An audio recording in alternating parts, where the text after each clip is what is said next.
poster came out of us working with Bishop Strong down in Toronto, who have been doing Reggio Emilia for quite some time now. And we were lucky enough to work with them with an atelierista and a pedagogista from Italy. So that was very powerful for us. We created these. They had a Reggio conference down in Toronto, and so we were able to present this at their conference. And for us, there was a group of Rainbow educators who went and did different posters. Ours was about French immersion because we were the only team that was French immersion. And it was about how our classroom inspired the third teacher, right? So how our classroom and our materials inspired that French language in the classroom. So this was an interesting piece because it really has to do, it's really about educational, pedagogical documentation. And it's really about us as thinkers, as teachers.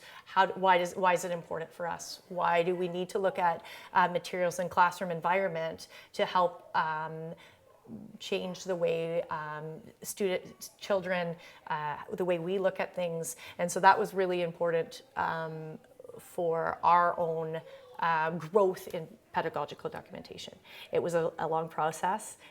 It was a lot of conversation, not only with us, but also with the group, and going back and looking at it again and picking pictures that represented what we were really thinking. And there was a real layer. So documentation, you have to have conversation about it. It's not just, let's put the picture, let's think about what we're going to write, but also talking to other people about it, right? And you might have something laid out, and then somebody will come and look at it and say, well, I don't understand this piece. And so having that conversation and saying, okay, well, what's the wording? Maybe what's the picture? Maybe the picture doesn't go with the words. Maybe it's how it's laid out on the page. Maybe it's how what we're saying.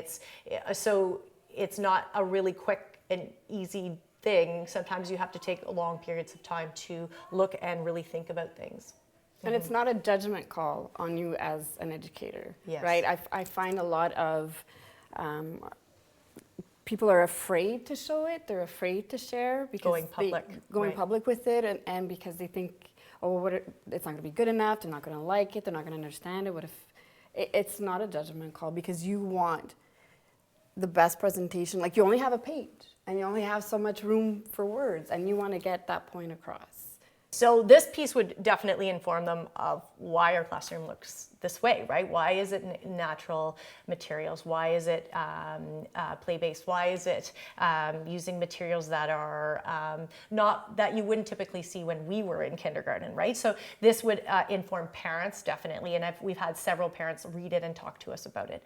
We also have a blog, which we post things about kids, but we also post things that can have conversation about with parents, right? So when we're doing loose materials or beautiful stuff, we always will link maybe an article with it. So parents have that opportunity to read about it, to think more deeply about what kindergarten means, thinking about what we're doing, but also seeing their children in it, right? So us putting pictures and documentation, but then also having their part and being able to read about it and why it's important to everybody, right? So that's definitely something we do. We also have portfolios that parents can come and view at any time. We have agendas that go home all the time with that's like everyday information.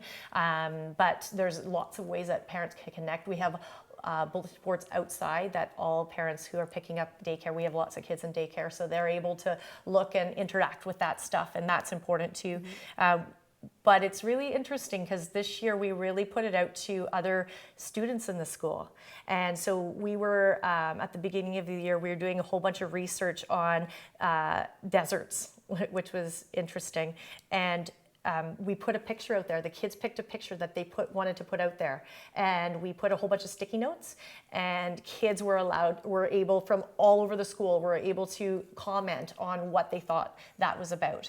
And it was very interesting to then share and put it. I talked about Carol Ann Ween, and we look at her protocol for documentation. So what do you see what do you wonder, what do you think? And so we put it out there for them. So what do you see? And it was just a picture, and they were able to write all kinds of things of what they saw in the picture. And then we brought that to the kids, and there was things that the kids were like, they saw that, that's like, you know, and I didn't see that. And then we went out and we said, what do you wonder? And so then kids were able to, I wonder what you're doing. I wonder if I can, if you're talking about this, I wonder if you know about this. So it was quite interesting. And then we put it out again for them, and it was, what do you think? And so then the kids were able to think, I think you're learning about pyramids. I think you're learning about Egyptians. Like, they had all these ideas of what they thought we were learning. And that was powerful for our kids to say, oh, they're excited about what we're learning about in here. So we try to bring it to everybody, not just parents, but also the people in our school, because I think it's important that everybody knows about it and everybody's excited about it. A few pieces of our documentation as well, we contacted the parents. So we had the documentation piece, our observation, but then we got the parent to add on their piece and put it with the documentation. So their voice is just as important. They're part of our community as well. Having everyone's voices, yeah, so important. When you talk about documentation, voice is the biggest part, right? Is everybody they're thinking about it, and it's all different.